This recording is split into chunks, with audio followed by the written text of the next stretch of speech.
ever wonder why black people are the only demographic that votes 90% for the Democratic Party for the last 70 plus years and still haven't been able to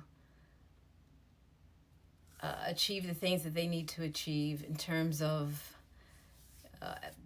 their neighborhood schools, especially in heavily Democratic areas like DC, Chicago, Detroit, heavily Democratic areas that have the lowest economic opportunities. The education system is crap. Neighborhoods are impoverished. And yet, we still continue to vote 90% more, very faithfully for the last 70 years for the Democratic Party and not get anything out of it. No other demographic is doing this. Not Hispanics, no one. We are. At some point, you got to connect the dots. You see, there is no leverage in voting for the same party every election year after year after year. There's no leverage. It gets to the point where the Democratic Party doesn't even have to put anything on the table to get your vote.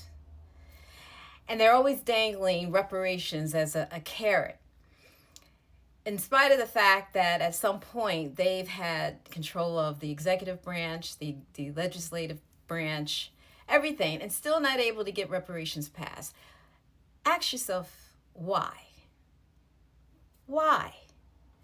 When they were able to control all levels of government, still can't put reparations in and pass it. You either know the game or you don't. You either know how to play the game or you don't. You either know how to discern when you're being played or you don't. The fact of the matter is there'll never be a reparations bill, partly because the issue in and of itself is the game plan for the Democratic Party.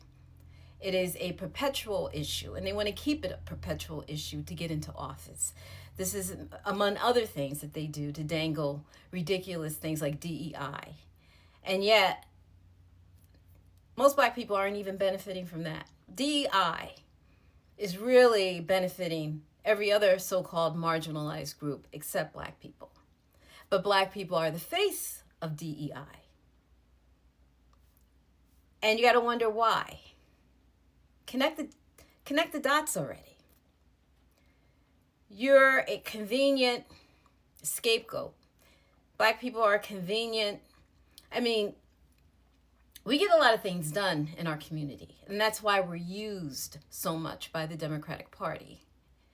And there's no point listening to people, pundits, and the Al Sharptons of the world, the Congress people, Maxine Waters. Look at each and every one of their districts, like Maxine Waters, Jasmine Crockett, all these upcoming new so-called, up-and-coming Congress people and senators. Look into their districts and see how they look.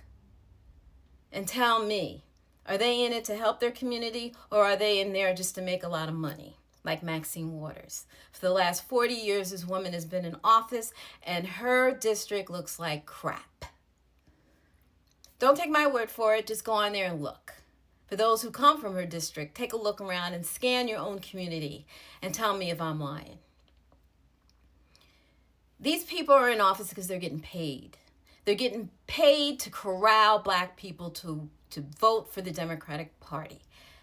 I don't know how else to explain it. You either know it or you don't. You either see it or you don't. I mean, aren't you getting tired of being used?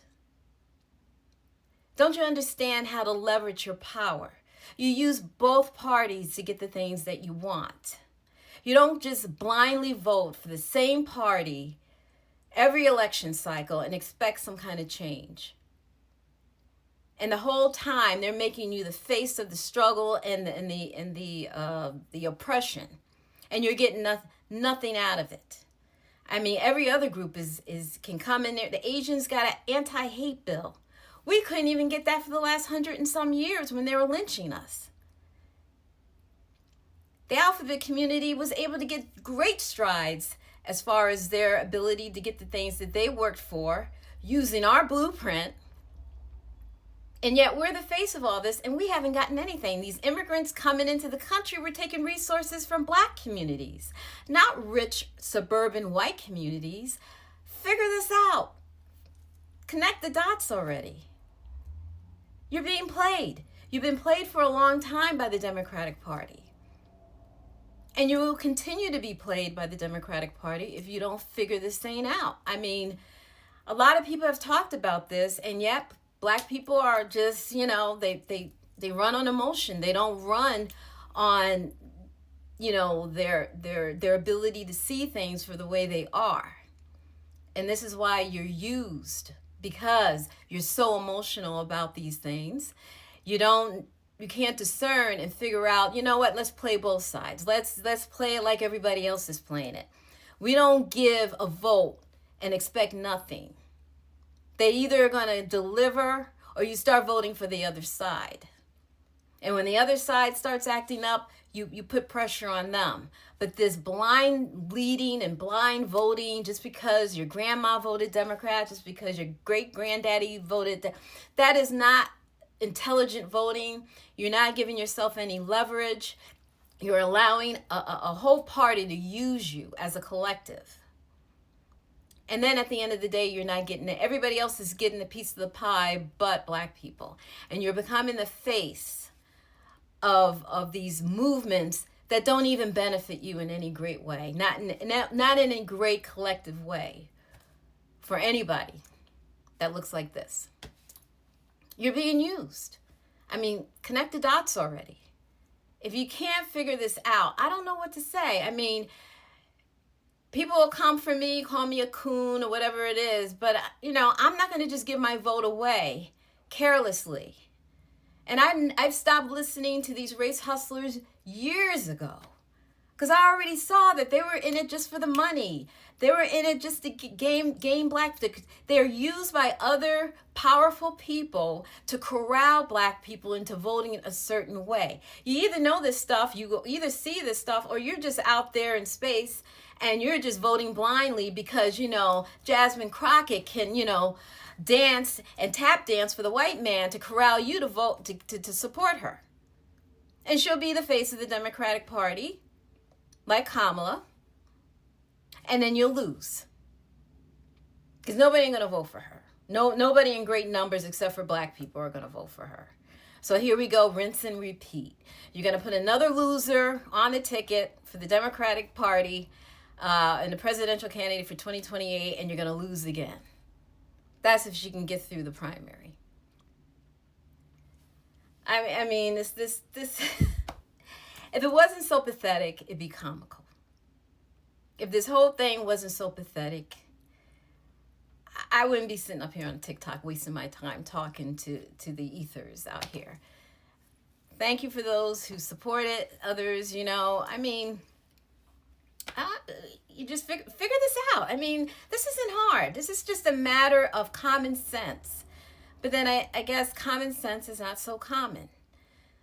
I think there's just some people who get it, and then there are people who just don't. They just, they're going to do what they've always been doing because they're in a certain pattern of behavior, and they don't want to break away from it. They've listened to the wrong people for too long. They've allowed the left-wing media to gaslight them and rile up emotions and get you to vote out of fear instead of out of power, out of strategy. You're just throwing your vote away. And that's basically what Black people have been doing. They've just been throwing their vote away for the last 70 plus years, not realizing that the very party that they think has their back really has been using them and exploiting them to a level that's so ridiculous. And the very few, the 8%, 7 or 8% that see it, they see it. And the 92, you're still on the plantation. I don't know what to tell you. It is what it is.